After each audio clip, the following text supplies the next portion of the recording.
Party media మిత్రులకు, Janasena party కార్యకర్తలకు, నాయకులకు ప్రత్యేక ధన్యవాదాలు.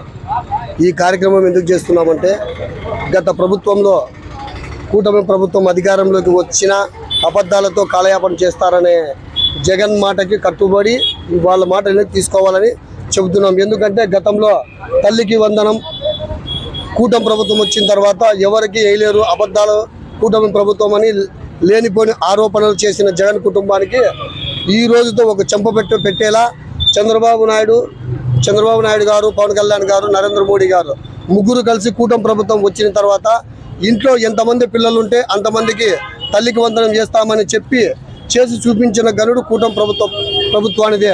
ఎందుకంటే మా కళ్ళెదుటే ఈ రోజు పామిడి గ్రామంలోనే చాలామంది, అలా పోతే వడ్డే రాము కుటుంబానికి 2 వచ్చాయి, వడ్డే రామంజనేయుల కుటుంబానికి 3 వచ్చాయి, పక్కన కల్లూరు గ్రామంలో పోతే ఒకే కుటుంబంలో 5 మందికి వచ్చాయి. ఇప్పటికైనా జగన్ ప్రభుత్వం వాళ్ళు వైసీపీ కార్యకర్తలు విష ప్రచారాలు మానుకొని అభివృద్ధి చేస్తున్న కూటమి ప్రభుత్వానికి జేజేలు కొడితే వాళ్ళు కూడా రాబోయే రోజుల్లో ప్రజలు కాస్తో కిస్తో గౌరవంగా మాట్లాడతారు.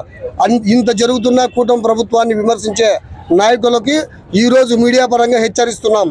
ఎందుకంటే సూపర్ పథకాలు చేస్తామని ఆ రోజే విజన్ ఉన్న నాయకుడు ముఖ్యమంత్రి నారా చంద్రబాబు నాయుడు గారితో కలిసి వెళ్ళడం మా ఉప ముఖ్యమంత్రి పవన్ కళ్యాణ్ గారు ముందే ఆలోచన చేసి రాష్ట్రం అభివృద్ధి జరగాలంటే అందరూ కలిసికట్టుగా ఉంటే అభివృద్ధి చెందుతుందనే బాటలో నడుస్తున్న ఏకైక నాయకుడు ఎవరైనా ఉన్నారంటే ఒకే ఒక నాయకుడు రాష్ట్ర ఉప ముఖ్యమంత్రి పవన్ కళ్యాణ్ గారు మాత్రమే.